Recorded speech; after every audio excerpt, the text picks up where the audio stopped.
आप सभी लोगों को नमस्कार। मैं एक बहुत ही इम्पोर्टेंट टॉपिक पर यहाँ बात कर रहा हूँ। अकबर के समय में महजर, और स्वाभाविक रूप से ये महजर क्या है, इसके ऊपर ही आज हम लोग चर्चा करेंगे। स्वाभाविक रूप से अकबर का महजर का सार यही है कि चूंकि मध्यकालीन स्टेट जो है वो इस्लामिक स्टेट है, उलेमाओं को धर्म की चर्चा, धर्म के नियम, शरीयत के अकॉर्डिंग शासन व्यवस्था चलती थी, तो उसके शरीयत की व्याख्या करने का अधिकार है। लेकिन कभी कभी उलेमाओं का जो कंसेप्ट होते थे, उलेमाओं की जो व्याख्या होती थी, वो आपस में विरोधाभास पैदा करती थी। इस महजर के प्रारूप के द्वारा अकबर ने यही कहा है कि यदि विरोधी दो न्यायिक धारणाएं अगर आती हैं तो उनमें से किसी एक को चुनने का अधिकार सम्राट को होगा, या सम्राट को ऐसा लगता है कि राष्ट्र के, समाज के हित में कोई कानून बनाया जा सकता है तो बना सकता है। इस प्रकार के अधिकार अकबर को कहीं न कहीं इस महजर के द्वारा दिए जा रहे हैं, जो बहुत इम्पॉर्टेंट है। तो हम आज महजर के ऊपर बात करते हैं। तो महजर क्या है, इसके ऊपर अगर थोड़ी चर्चा किया जाए तो इस तरह से महजर की बात करते हैं। किसकी बात करते हैं? महजर। तो इस महजर की बात हम कर लेते हैं। और इस महजर की बात करें तो मैंने अभी कहा है ये 1579 कब आ रहा है?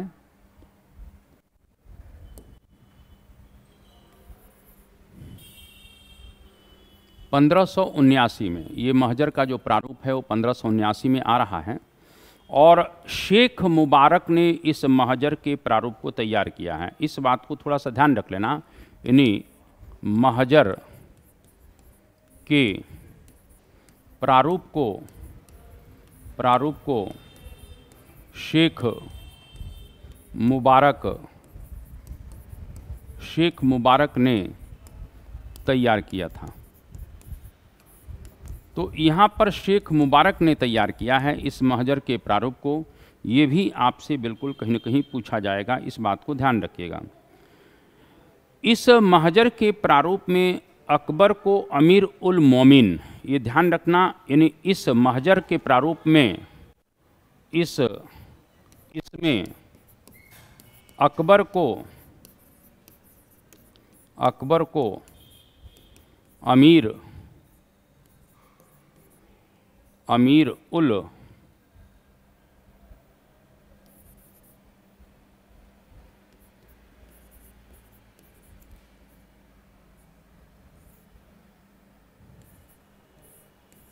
उल मोमिन, तो ये अमीर उल मोमिन की उपाधि दी गई है। यानी कि इसको जो है अमीर उल मोमिन की उपाधि दी गई है। इमाम ए आदिल भी कहा जाता है, इमाम ए आदिल। अमीर उल मोमिन मतलब ईमानदारों का नेता, ईमानदारों का नेता। इसी प्रकार से एक और उपाधि दी गई है इसमें अकबर को, वो है इमाम आदिल। इमाम आदिल, इमाम आदिल मतलब न्यायप्रिय सुल्तान।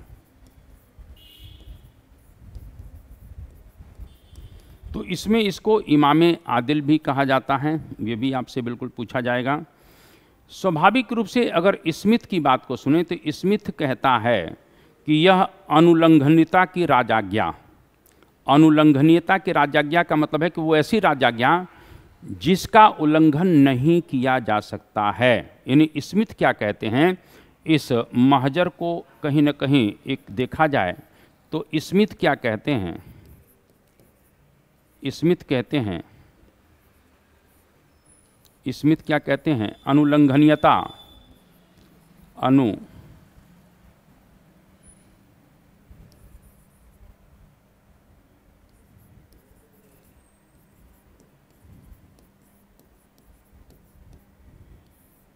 की राजाज्ञा।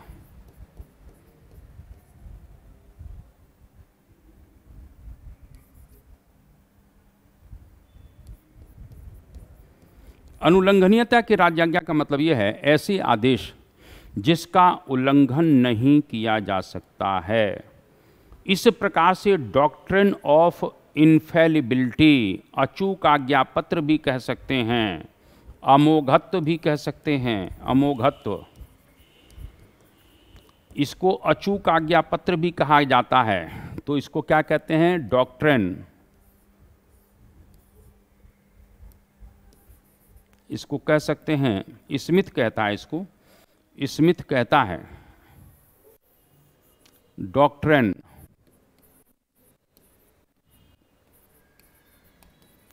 ऑफ इनफैलिबिलिटी।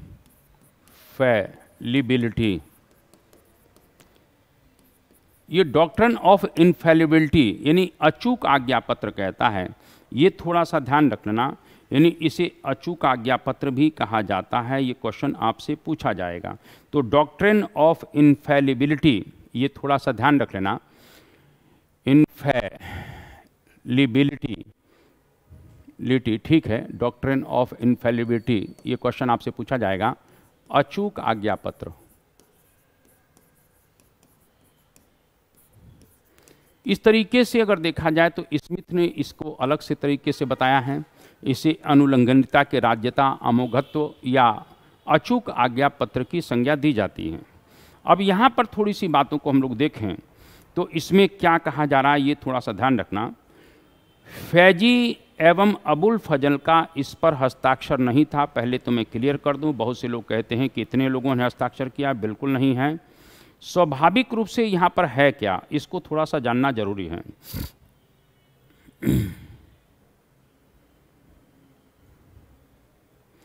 यहाँ पर अगर देखें तो बदायूनी भी कुछ बातें कहता है, और बदायूनी का कथन है कि अकबर स्वयं को इंसान एक कामिल मानने लगा था। यानी बदायूनी क्या कहता है, बदायूनी की बात कर लें तो बदायूनी कहता है, बदायूनी अकबर स्वयं को इंसान ए कामिल मानने लगा था। यानी एक प्रकार से वो स्वयं को क्या मानने लगा था, इंसान एक कामिल यानी पूर्ण मानव मानने लगा था। इस प्रकार से वो कहता है कि केवल इस पर शेख मुबारक ने ही इस महजर के प्रारूप पर स्वेच्छा से हस्ताक्षर किए थे, नहीं तो अन्य उलेमाओं से उसने बलपूर्वक हस्ताक्षर करवाया था। यानी एक प्रकार से वो कहता है कि इस पर यानी महजर के प्रारूप पर, महजर के प्रारूप पर शेख मुबारक ने स्वेच्छा से हस्ताक्षर किया,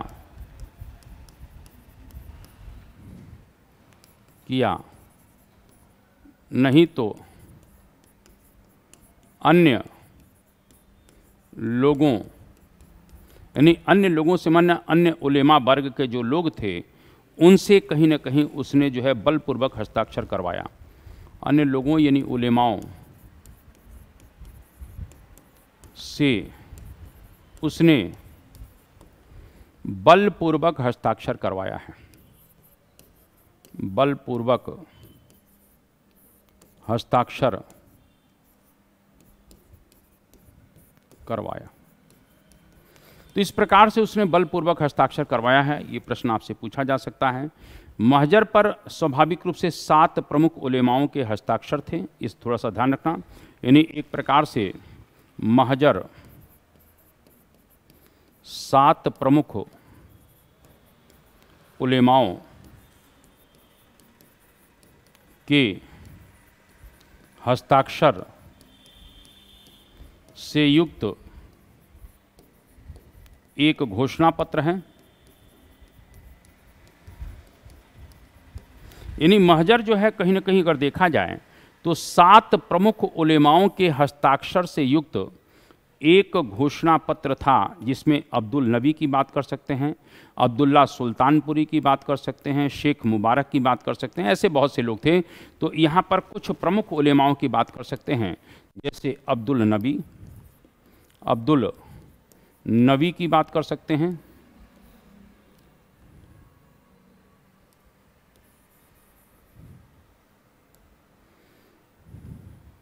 जिसमें अगर हम यहाँ पर बात कर लें तो अब्दुल नबी है,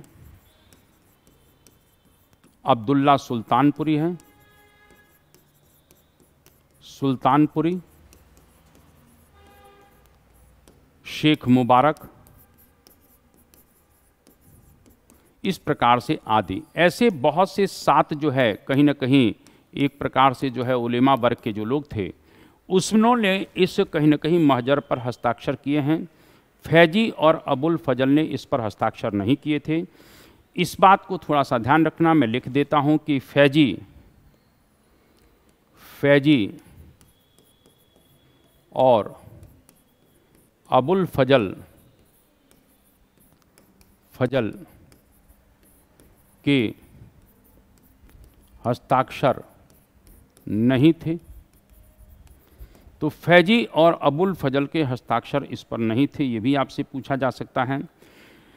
इसमें जो मेन बात कही गई वो ये कहा गया कि उलेमाओं में किसी बात पर मतभेद होने पर अकबर किसी एक विचारधारा को स्वीकार करने के लिए स्वतंत्र है। इस बात को थोड़ा सा ध्यान रखना, यानी उलेमाओं में किसी भी बात पर मतभेद होने पर, यानी इसमें महजर क्या, तो इसमें कहता है कि उलेमाओं में किसी एक बात पर मतभेद होने पर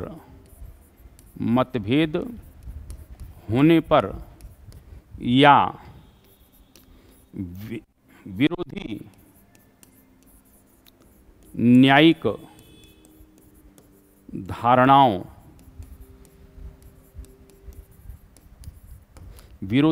धारणाओं के होने पर, यानी किसी भी मुद्दे पर किसी भी व्याख्या में अगर उलेमा आपस में मतभेद रख रहे हैं तो स्वाभाविक रूप से अकबर किसी एक विचार को स्वीकार करने में स्वतंत्र होगा। यानी किसी एक बात पर मतभेद होने पर या विरोधी न्यायिक धारणाओं के होने पर अकबर किसी एक विचार को स्वीकार करने के लिए स्वतंत्र होगा। इस प्रकार से थोड़ा सा हम यहाँ पर देखते हैं कि अकबर कहीं न कहीं अगर 2 विचारधाराएं उलेमाओं के बीच में हैं तो किसी एक विचारधारा को अकबर कहीं न कहीं स्वीकार करने के लिए स्वतंत्र है। या ये भी कह सकते हैं, थोड़ा सा ध्यान रखना, कि यदि देश हित में यदि अकबर कोई नया आदेश पारित करे तो उसका भी पालन सभी को अनिवार्य होगा। यहाँ पर दूसरा कंसेप्ट भी इसमें है इसी महजर में कि यदि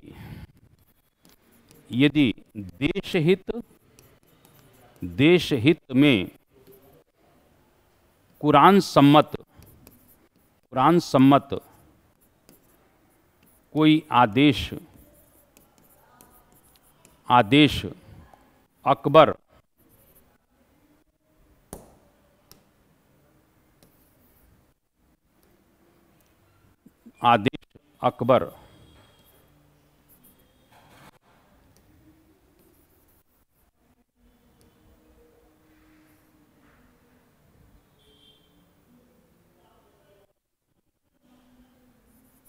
कोई आदेश अकबर देता है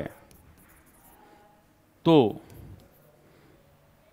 उसका पालन सभी को अनिवार्य होगा।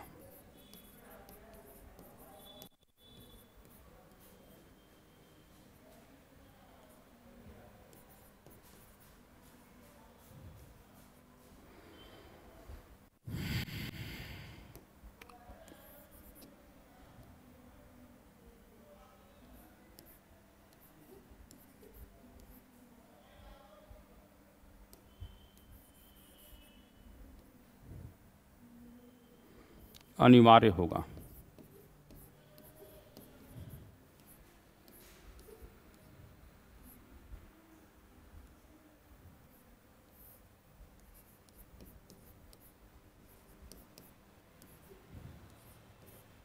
तो इस तरह से मान लीजिए कि अगर 2 विरोधी न्यायिक धारणाएं हैं तो किसी एक विचार को अकबर स्वीकार कर लेगा।